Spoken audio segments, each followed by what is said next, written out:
হাসরের মাঠে যখন দুনিয়ার সমগ্র মানব মণ্ডলী রবের সামনে দাঁড়িয়ে যাবে, রব্বুল আলামিন জাহান্নামীদেরকে আলাদা হয়ে যাওয়ার জন্য অর্ডার করবেন। আল্লাহ তাআলা আদেশ দিবেন, ওয়ামতাজুল ইয়াউমা আইয়ুহাল মুজরিমুন। আল্লাহ তাআলা আদেশ দিবেন, বলবেন, অপরাধীর দলেরা, জাহান্নামীর দলেরা, পাপিষ্ঠরা আলাদা হয়ে যাও। হাসরের মাঠে পাপী তাপী গুনাহগার আর জাহান্নামীদেরকে সেপারেট আলাদা করে দেওয়া হবে।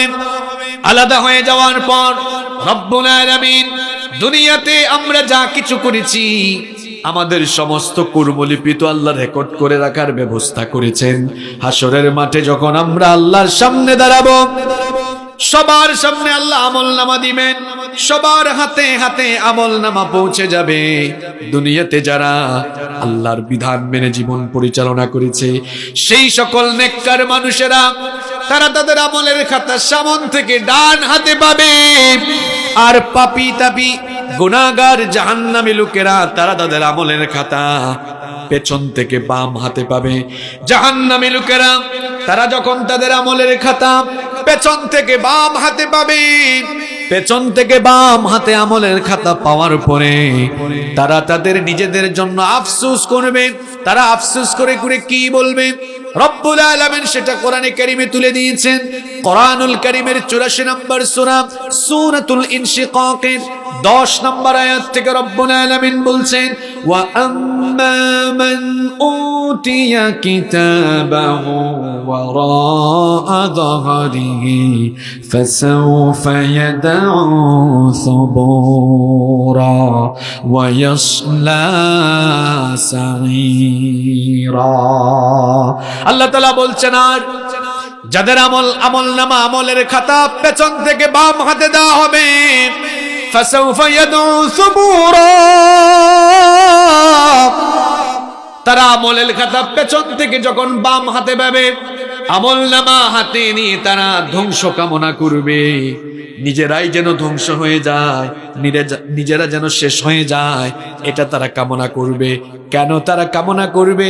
কারণ তারা তাদের আমলের খাতা যখন হাতে পাবে, আমলের খাতা হাতে নিয়ে দেখবে দুনিয়াতে যত আকাম কুকাম করেছে সব সেই আমলের খাতায় লেখা আছে না নাই? আজান হলে শয়তানের সাথী হয়ে শয়তানের গোলামি করে নামাজে যায় নাই, সেই গুনাহগুলো আমলের খাতায় আছে না নাই? দুর্নীতি করেছে, বাটপারি করেছে, জনগণের সম্পদ মেরে খেয়েছে, দেশের টাকা বিদেশে পাচার করেছে, আলেমদের সাথে দুর্ব্যবহার করেছে, সেগুলো আমলের খাতায় আছে না নাই? সব আমলনামায় আছে, কোনো কিছু বাদ নাই। একজন পরীক্ষার্থী পরীক্ষার রেজাল্ট পাবলিশ হওয়ার পরে তার মার্কশিট হাতে নিয়ে দেখলো, হায় হায় 10 সাবজেক্টের মধ্যে 8 সাবজেক্টে আমি ফেল করেছি। বলেন তো, ফেল করা ছাত্র সে তার এই মার্কশিটকে মানুষকে দেখাতে চাইবে নাকি? সে নিজেই লজ্জায় পড়ে যাবে। কিয়ামতের দিন জাহান্নামী পাপী তাপীরা যখন তাদের এই আকাম কুকামে পরিপূর্ণ জাহান্নামের, তারা যখন আকাম কুকামে পরিপূর্ণ আমলের খাতা হাতে পেয়ে যাবে, আমলের খাতা হাতে পেয়ে আফসোস করে করে তারা কি বলবে? রব্বুল আলামিন কোরআনুল কারীমে সেগুলো তুলে দিয়েছে। কোরআনুল কারীমের 69 নম্বর সূরা সূরাতুল হাক্কার 25 নম্বর আয়াত থেকে আল্লাহ তাআলা বলছেন, ওয়া আম্মা মান উতিয়া কিতাবাহু বিশিমালিহি ফায়াকুলু ইয়া লাইতানি লাম উতা কিতাবিয়া ওয়া লাম আদরি মা হিসাবিয়া ইয়া লাইতাহা কানাতিল قاضية ما أغنى عني مالية هلك عني سلطانية। আল্লাহ তাআলা বলছেন, অতএব যারা তাদের আমলের খাতা পেছন থেকে বাম হাতে পাবে, বাম হাতে আমলের খাতা পেয়ে বলবে, ইয়া লাইতানি, আফসোস, দুর্ভাগ্য আমার, লাম উতা কিতাবিয়া, আজ যদি আমার হাতে আমার আমলনামা না দেয়া হতো এটা আমার জন্য ভালো হতো। ওয়ালাম আদরি মা হিসাবিয়া, আজ যদি আমার হিসাবটা না নেওয়া হতো আমার জন্য সেটা বড় মঙ্গলজনক হতো। ইয়া লাইতাহা কানাতিল কাদিয়া, দুনিয়ায় যে আমার মৃত্যু হয়েছিল ওই মৃত্যুই যদি আমার জন্য শেষ হতো, আজ যদি হাসরের মাঠে হাজার হাজার কোটি কোটি মানুষের সামনে আমার হিসাব নিয়ে আমাকে বেইজ্জত করা না হতো আমার জন্য সেটা কতই না ভালো হতো। আরো বলবে মা আগনা আন্নি মালিয়া, আমার এত ধন সম্পদ ছিল পিএম খালি, কক্সবাজার, ঢাকা শহর, এমনকি বিদেশে বেগম পাড়া, এত ধন দৌলত, গাড়ি বাড়ি, ইন্ডাস্ট্রি, এত ফ্যাক্টরি ছিল। হায় আফসোস, আজ হাসরের মাঠে আমার কোনো ধন সম্পদ কাজে লাগতেছে না। হালাকা আন্নি সুলতানিয়া, কিয়ামতের দিন বহু বড় বড় প্রেসিডেন্টরা এতিম হয়ে দাঁড়িয়ে থাকবে, তারা বলবে হালাকা আন্নি সুলতানিয়া, এত ক্ষমতা ছিল, সামনে পিছনে পুলিশ আর র্যাব, এত টহল, এত নিরাপত্তা, কোথায় আমার নিরাপত্তা, কোথায় আমার পাওয়ার, কোথায় আমার ক্ষমতা? হাসরের মাঠে কেবলমাত্র একজনের ক্ষমতা চলবে, তিনি কে? বড় বড় প্রেসিডেন্ট আর প্রধানমন্ত্রীরা তারাই এতিমের মতো দাঁড়িয়ে থাকবে।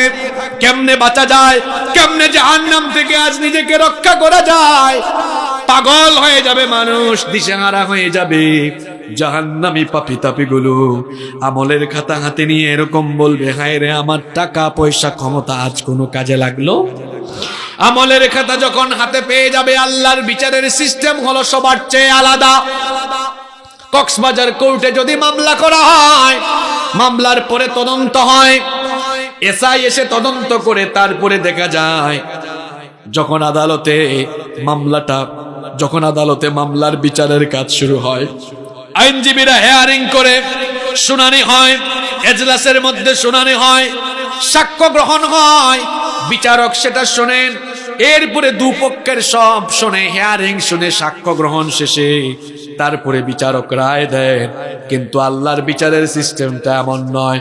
আল্লাহ প্রত্যেকের হাতে আমলনামা দিয়ে বলবেন, ইকরা কিতাবাকা কাফা বিনাফসিকাল ইয়াউমা আলাইকা হাসিবা। আল্লাহ বলবেন, হে বান্দা, তোর আমলের খাতা তুই পড়, তোর হিসাব আজকে তুই নে, তুই নিজেই পড়।